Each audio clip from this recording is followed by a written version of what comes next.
കോളേജുകൾ കേന്ദ്രീകരിച്ച് sports council രൂപീകരിക്കുമെന്ന് കായിക മന്ത്രി വി അബ്ദുറഹ്മാൻ. വിദ്യാർത്ഥികളെ കായികക്ഷമതയുള്ളവരാക്കുകയാണ് ലക്ഷ്യം.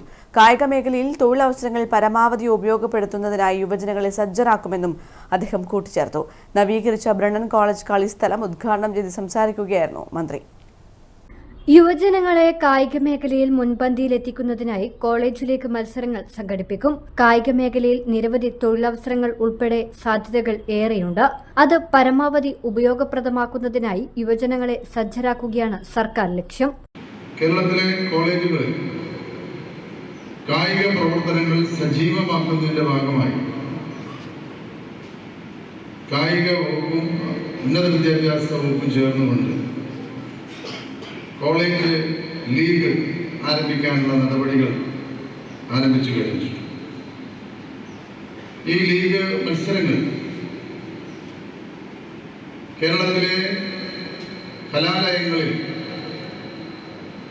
കായികപരമായിട്ടുള്ള വൻ മുന്നേറ്റം നടത്താൻ കഴിയുമെന്നുള്ള പ്രതീക്ഷയാണ് നമുക്ക്. രാജ്യത്ത് തന്നെ ആദ്യമായിട്ടാണ് ഒരു സംസ്ഥാനം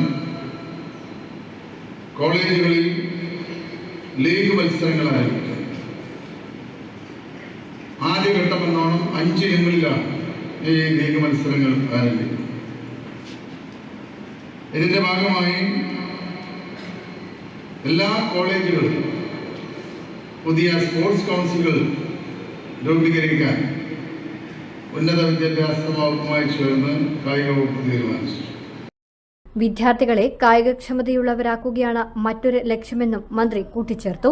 സംസ്ഥാന സർക്കാരിന്റെ 1 കോടി രൂപ ഉപയോഗിച്ച് നവീകരിച്ച ബ്രണ്ണൻ കോളേജ് കളിസ്ഥലത്തിന്റെ ഉദ്ഘാടനം നിർവഹിച്ച് സംസാരിക്കുകയായിരുന്നു മന്ത്രി. ചടങ്ങിൽ Thalassery block panchayat president CP Anitha അധ്യക്ഷത വഹിച്ചു.